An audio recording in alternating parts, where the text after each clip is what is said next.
gözəl həyat ölkəmizə bol su ehtiyatları arzu edirik. Su Azərbaycan üçün çox dəyərlidir.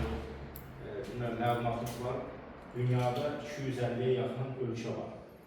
Və Azərbaycan su qıtlığına görə 17-ci yeri tutur.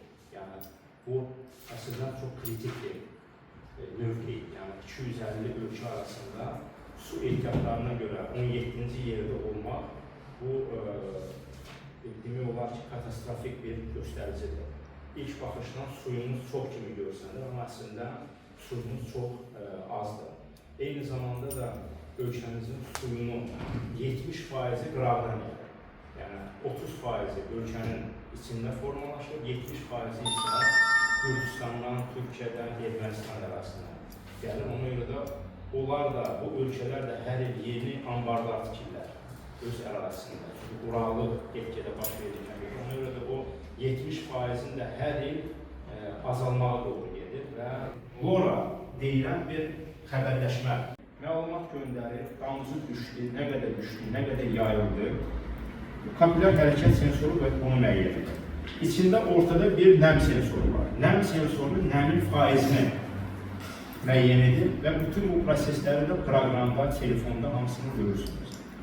Eyni zamanda 32 dənə də kök sensoru var. Kök sensoru nə edir? Yəni bunu istəsəz belə də qoya bilərsiniz.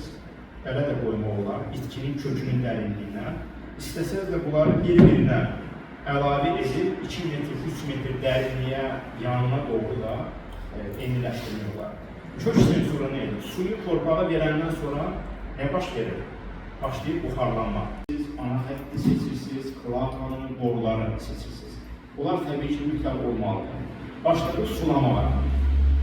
Neyin əsasında, yəni siz biləcəksiniz ki, 10 dəqiqə su lazımdır verilir, yoxsa 5 dəqiqə və ya 7 dəqiqə.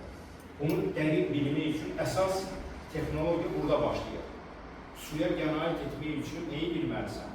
Su torpağa düşəndən sonra neçə dəqiqəyə o su nə qədər dərinliyə nüfuz edir. Bu bir. İkincisi, suyu biz hara veririk? Torpağa dökülür. Amma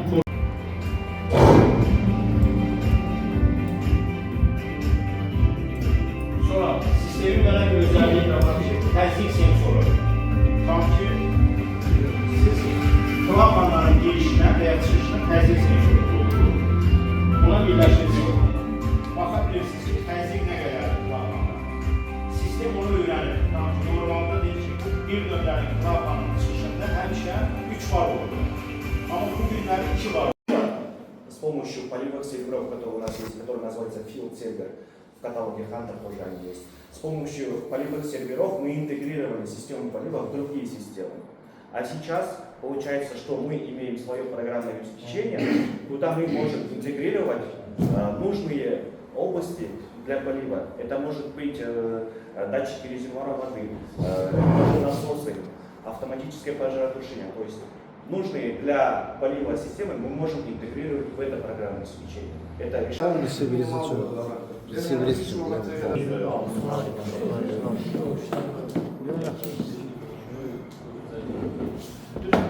Она работает на двухсторонней связи.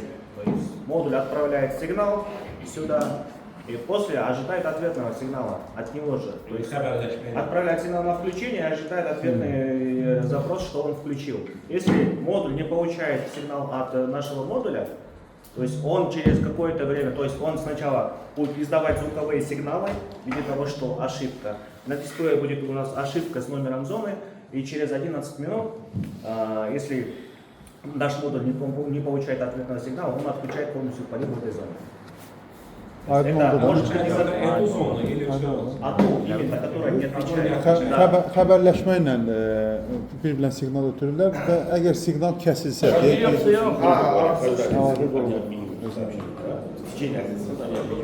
стараются связаться. Да. Если, например, через 2 минуты он перестал подавать сигнал сюда, этот его выключает автоматически. А если этот перестал подавать сюда сигнал, этот выключил, света нет, он вырубился. Этот продает сигнал, ответа не получает. Через этот сигнал выключил.